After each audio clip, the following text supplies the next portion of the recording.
All right, well, hey, I'm Travis. Thanks for being here, and thanks to those of you who are watching online. Before we get started today, I just want to remind you, today, after this service is Connection Point. It'll be held in the Commons there. It's actually a luncheon. It is the perfect spot. If you have questions about Florence Baptist Church, maybe you've been here a couple of times, and you say, I want to know more, that is the perfect spot for you. Lunch is provided, and there's free childcare, so we've taken care of the two most daunting tasks when this service is over so that you can participate. You say, well, I didn't RSVP, that's fine. We still have plenty of lunch available, and there's plenty of help with childcare. So even if you didn't RSVP, you can walk over to the Commons. We'd love to have you. And it's also a requirement. You say, maybe I'm interested in becoming a member of Florence Baptist Church. The Connection Point class is a requirement for that. And so I hope you'll join us there. So we are in a series called Let's Fight. Now, I just want to be clear here that this series is not about how to create conflict. I actually think we're probably pretty good at that all on our own without much help. This series is how to resolve.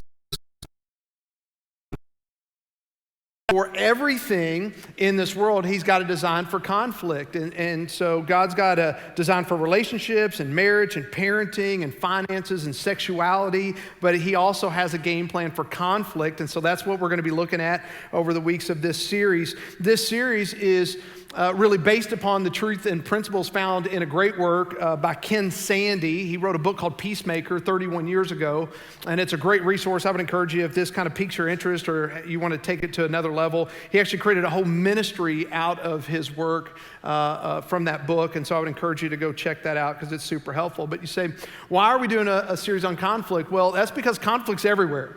It is all around us. There's conflict in the workplace. We get irritated with a coworker, or we're angry at the boss. It's in our neighborhoods. You know, there's that jerk that lives a couple of doors down whose dog barks incessantly, and it just drives you nuts. You think, does that guy not have any consideration for the rest of his neighbors? And so there's conflict. There's conflict in the home between husband and wife. And, you know, I wish I could say that I've never argued with Mary Julia, but that's not the case. I wish I could tell you in my home I've never raised my voice, but can't say that either. There's conflict between parents and kids. There's conflict in the church even. You know, even amongst church folks, there's conflict. One of the things is we hire new people. One of the things I tell them is that our conference room, which is located back over in this part of our building, one of the things I tell them is our conference room is called the war room. And sometimes people kind of like, their eyes get a little big and they're like, what? And I'm like, yeah, it's the war room because it is the space. We're all adults here. And when there are people around, there's just inevitably going to be conflict. And we do need a space where we can openly talk about our viewpoints and where we can openly disagree. So we call it the war room. Now, let's be honest, when it comes to conflict, we love to watch it, don't we? You ever been in a public space and conflict erupted around you and you're like, ooh, this is good. I like this. You know, you're kind of like, look, I'm not looking, but I'm looking. You know, it's because one of the best fights I've ever seen. Seriously, I was a teenager. I was at an amusement park and two teenage girls started throwing down. I mean, there was hair pulling and throwing, and I'm like, holy smokes. It never dawned on me, like, I should probably go break that up. I'm sitting there, I'm like, wow. And then the police quickly came, but I'm like, I've never seen I've seen grown men fight. It still wasn't like that fight. I mean, it was unbelievable, the conflict that took place there. Now, it is fun for us to watch conflict. It is not fun for us to be involved in conflict. It doesn't feel very good, whether it's a small irritation, you know, where maybe sometimes there's a personality conflict and it feels like something like a paper cut where it's there, you know, it's not a major problem, but it's there and it just kind of irritates you, just kind of like grates your nerves a little bit. Or it could be something huge like a monumental fight, one that's gone on for decades, and that feels more like a long-term cancer rather than a paper cut. And sometimes it could even be with close family members and you find that you don't talk to each other for years and years and years. Well, maybe you're sitting here and you're like, I don't know if I have unresolved conflict. Well, here's some markers I want to give to you, some warning signs, if you will. One of the warning signs of unresolved conflict is when you see someone and you don't want to talk to them or look them in the eye.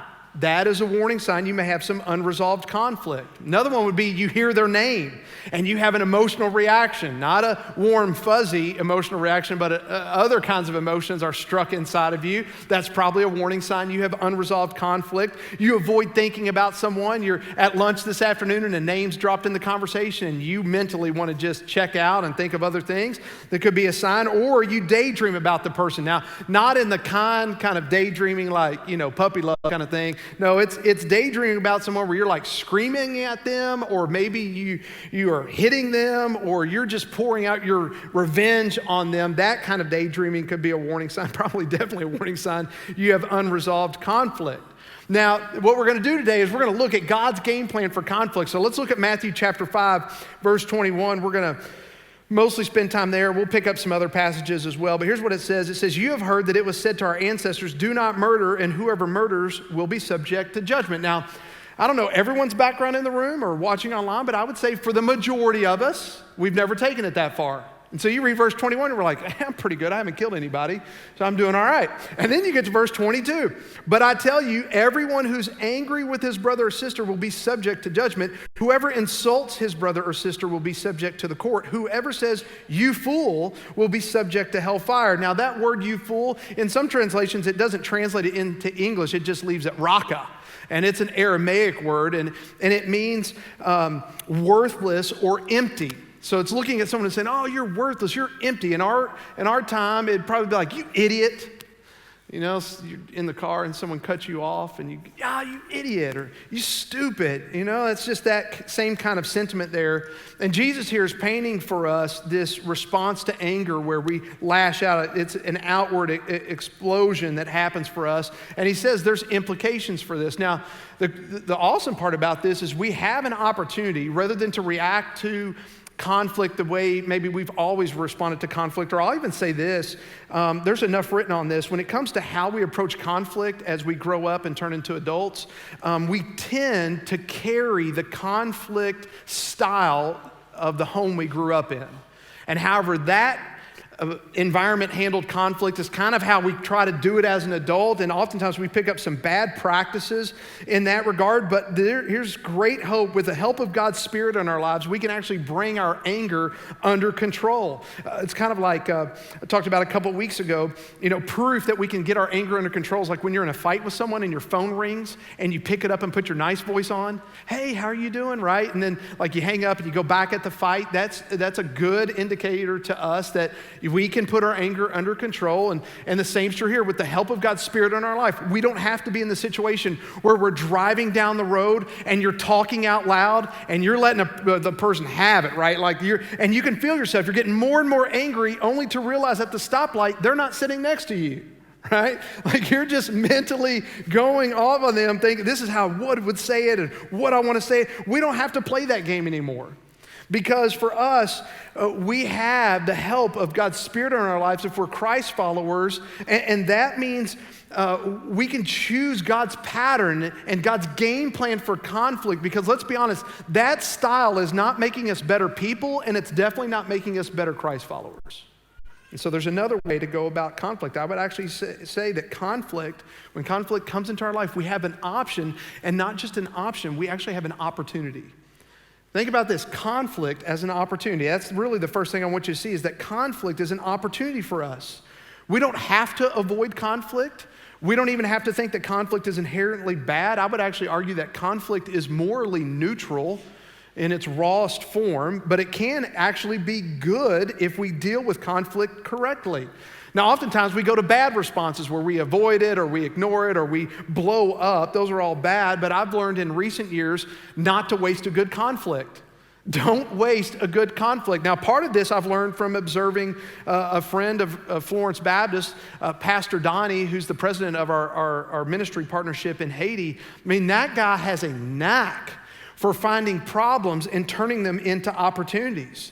I mean, it is incredible to watch him navigate Haiti, which culturally many would say is loaded with issues. And there are a lot of people, even within the country of Haiti, that walk around and going, that's a problem, that's a problem, that's a problem, that's a problem. And Pastor Donnie doesn't navigate his life that way. And so when he moves into Haitian culture and he's looking around, he's like, man, we got an opportunity here.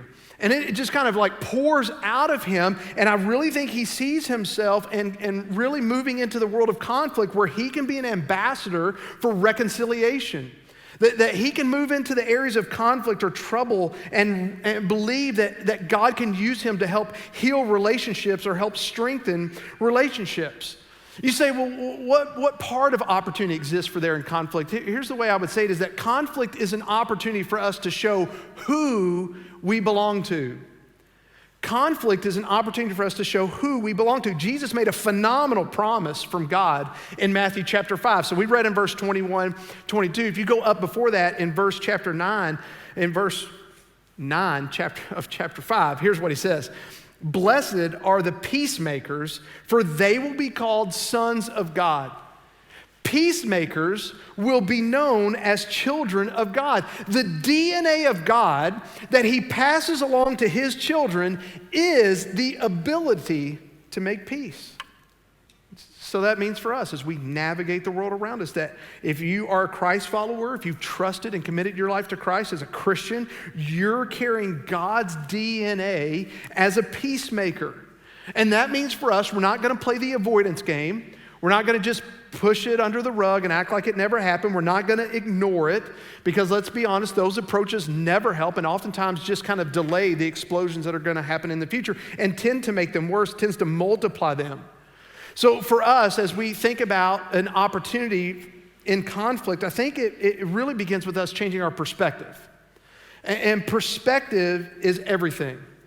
Matter of fact, I want to show you this picture to help us gain an understanding of perspective. Look at this picture here. There's sheep in the background. There's a dog, and he's got his mouth around the neck of that sheep.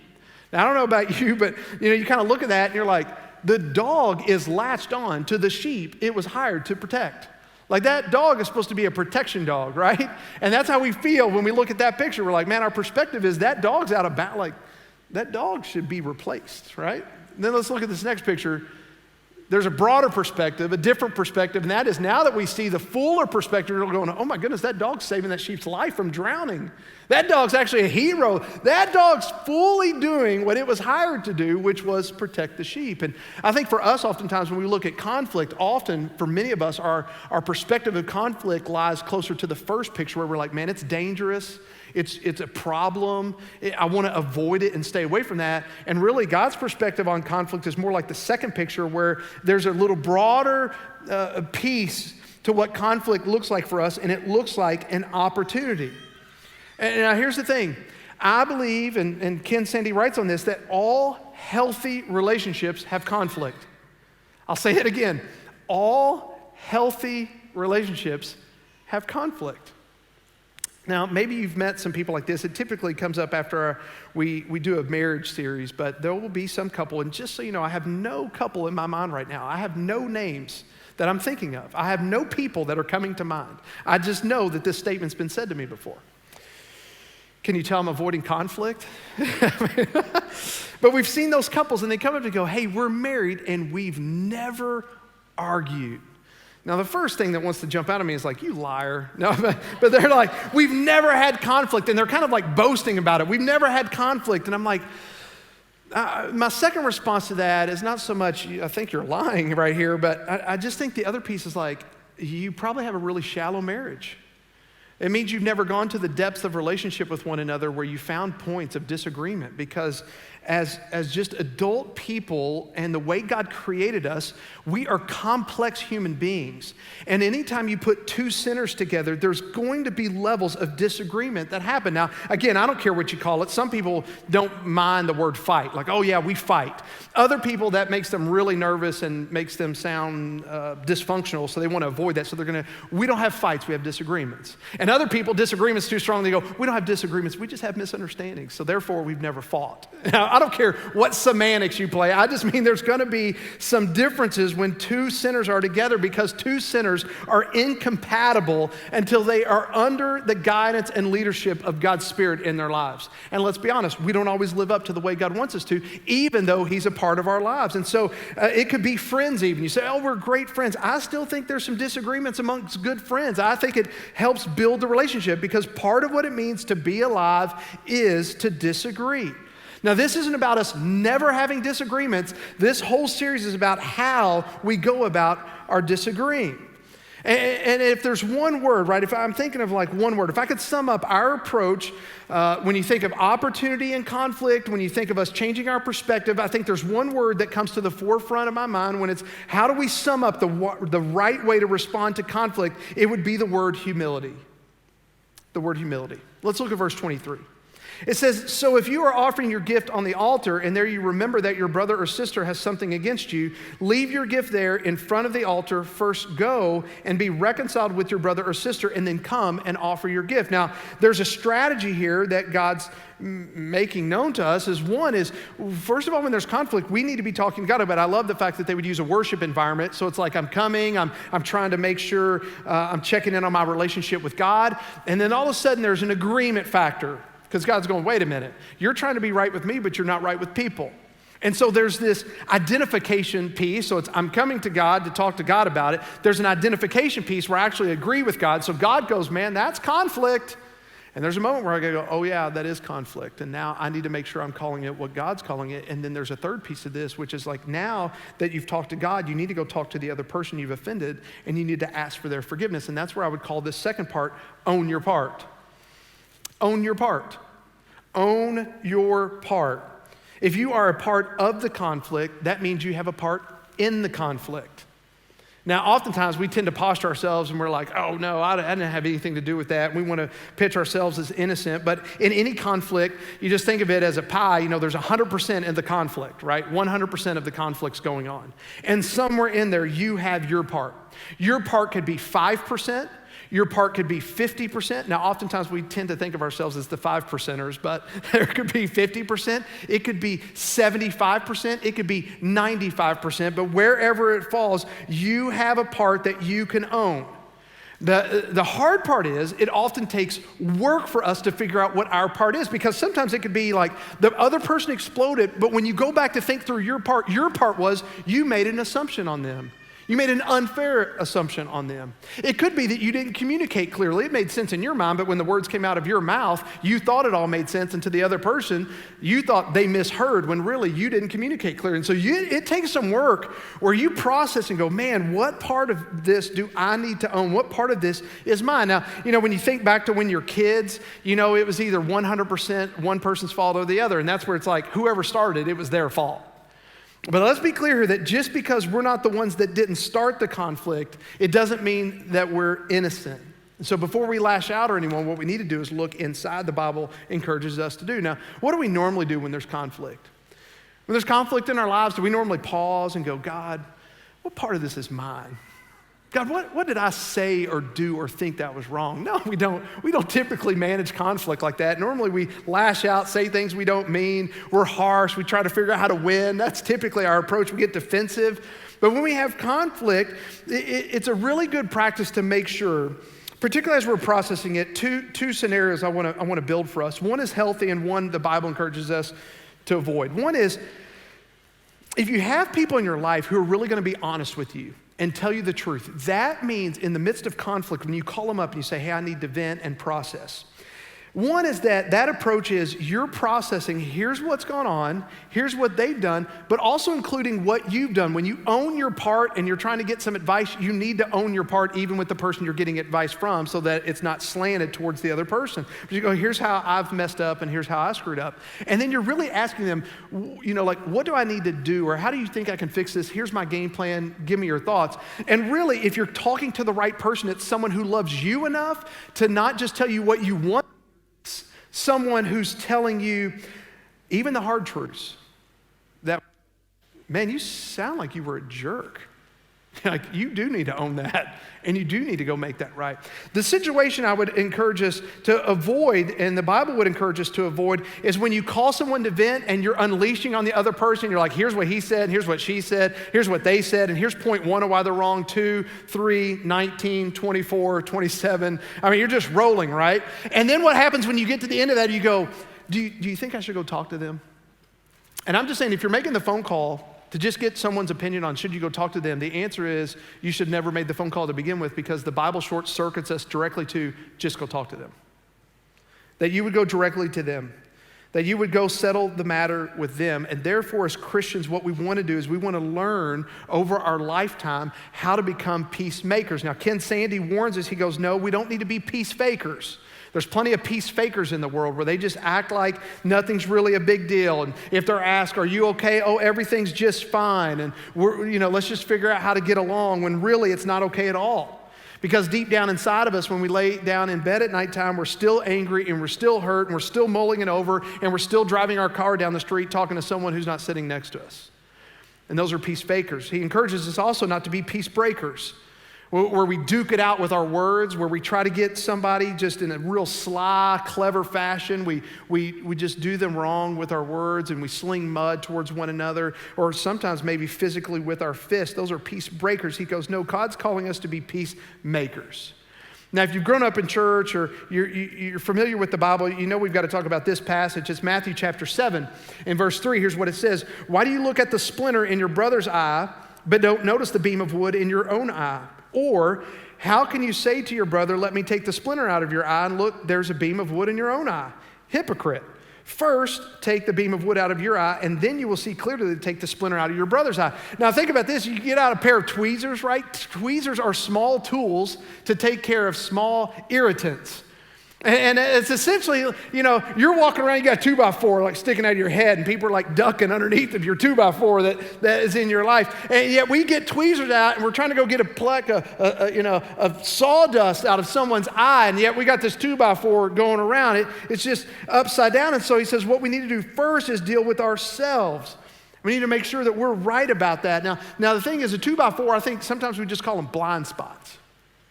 You can't really see it. Now, we're deceived in the sense that we feel like if we ask ourselves, I really know myself to a T. Well, the truth is we fully don't know ourselves because we have these things called blind spots. And the thing about blind spots are that blind spots are hard to see. They're so hard we can't see them.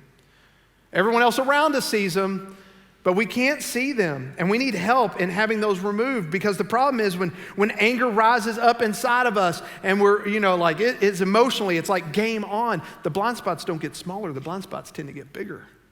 And they cause more problems and they cause more conflict. So we need some help with our blind spots. And we tend to miss what's going on in our heart because the blind spots of anger just increase our unawareness. And that's where humility comes into play. And humility has a role for us in helping us own our part.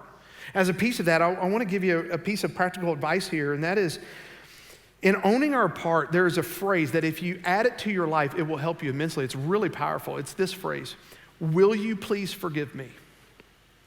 Now notice it starts with the word will, because it's a question, and it ends with a question mark. And there's a couple things I would encourage you not to say.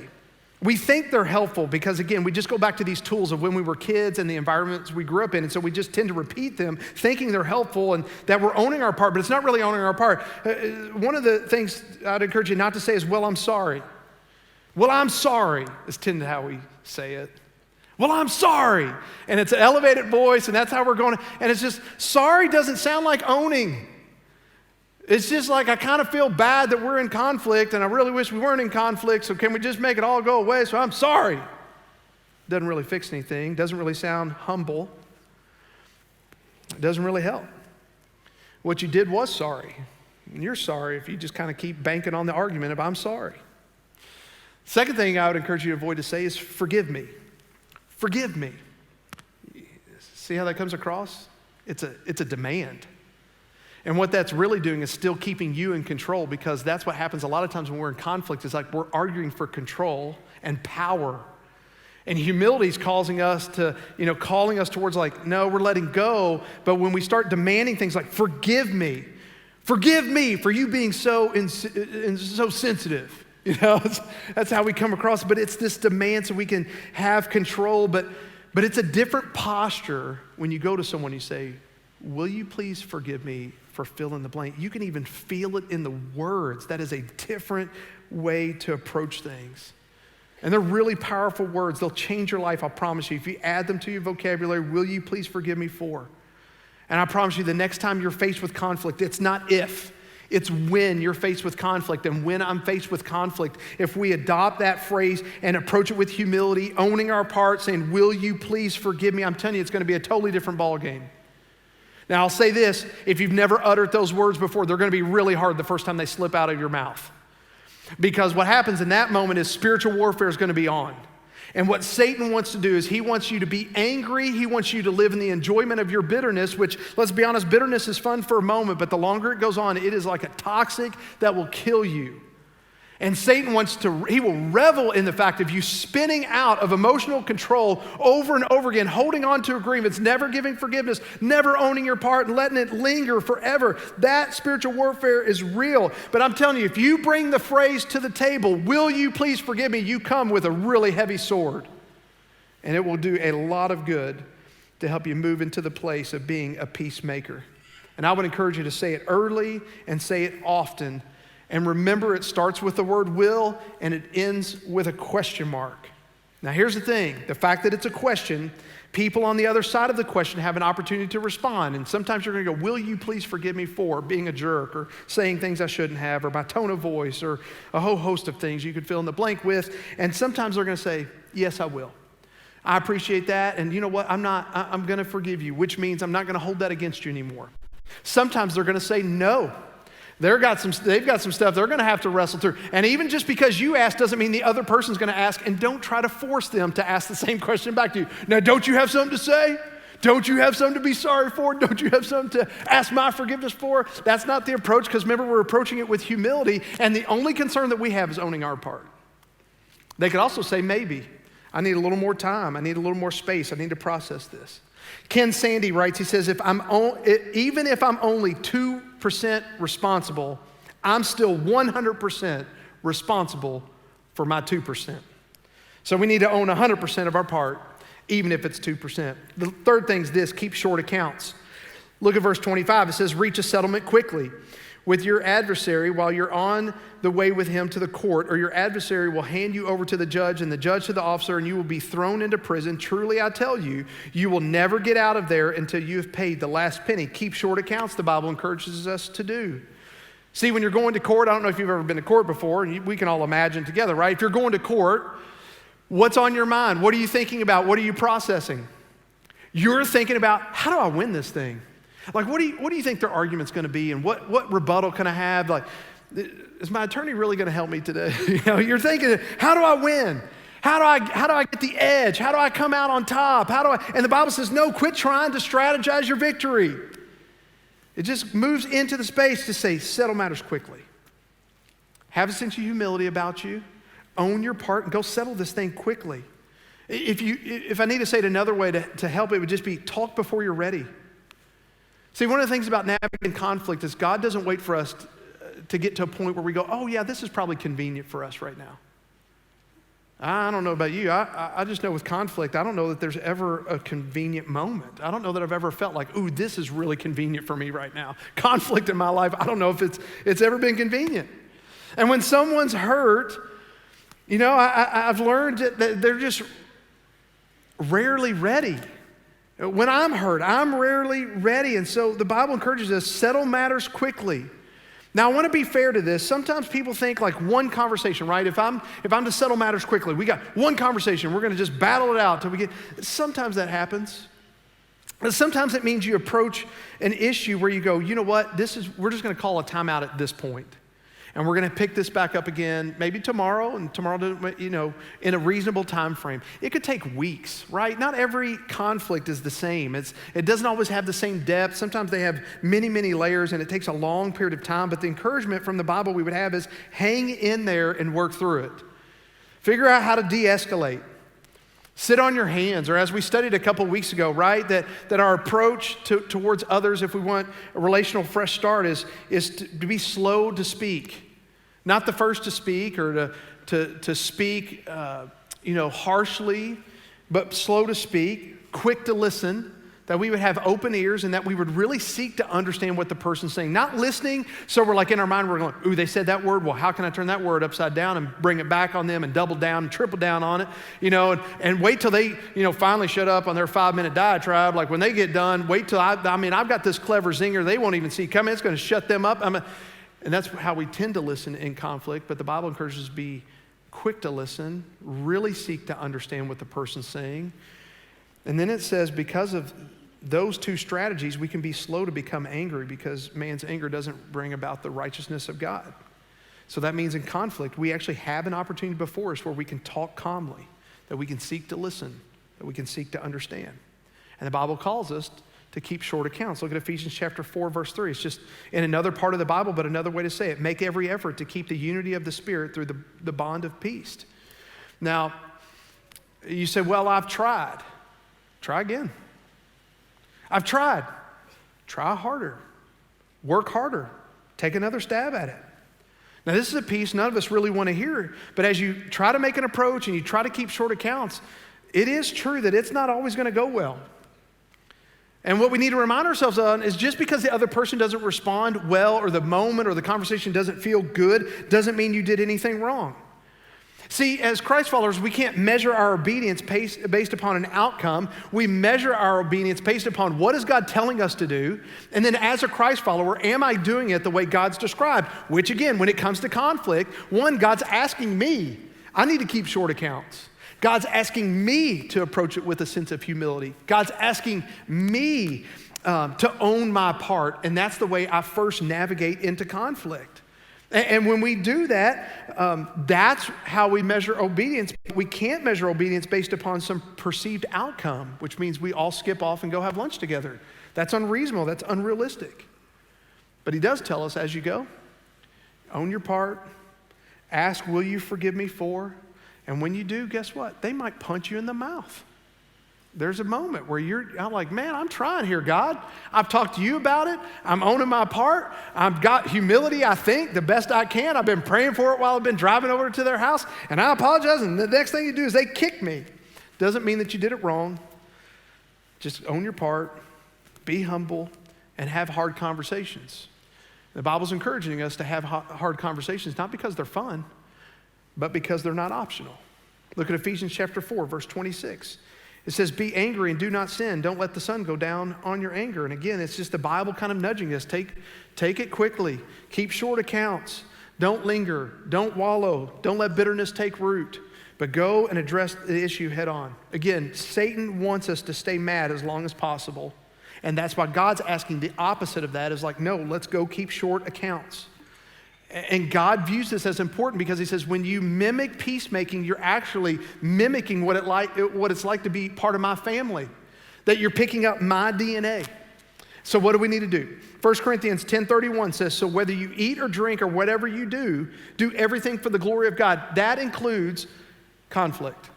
That we would do it to God's glory. So again, this is just a different way to say it, but two things I'd give you is set your heart on making God greater and you smaller. Don't worry about defending yourself. Don't worry about trying to get the victory, about trying to win. But no, at the end of it, you go, God, in this moment I'm stepping into, it is awkward.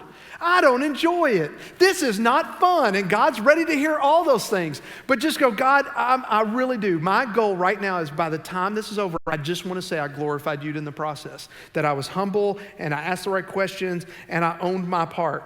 Again, this is an opportunity for us to show who we belong to. And that means in the preparation for having a hard conversation, we go before him and we go, God, would you take all of my self-centered desires, even the ones I can't see, the ones I can claim and the ones I don't even know about? God, would you help center my desires, rather on myself, point them towards you? God, that you are going to be the desires of my heart first. God, help me own my stuff.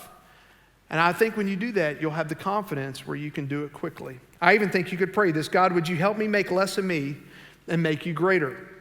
I think you could ask, God, would you help me glorify you in seeking peace with this person? And then secondly, is this, just take action.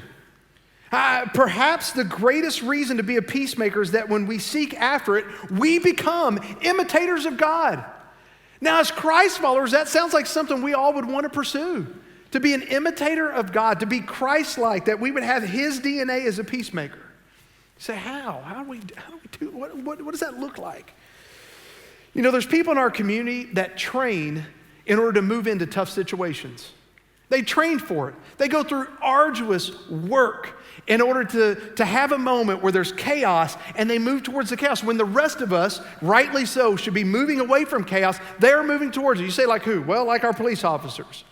And like our sheriffs that help us, and firemen. Those are the people that tend to come to my mind, or medical people through a pandemic, right? There's chaos. The rest of us are avoiding and leaving, and rightly so. There's other people who are trained appropriately to move into that space. And when it comes to the topic of conflict, which again, conflict exists everywhere.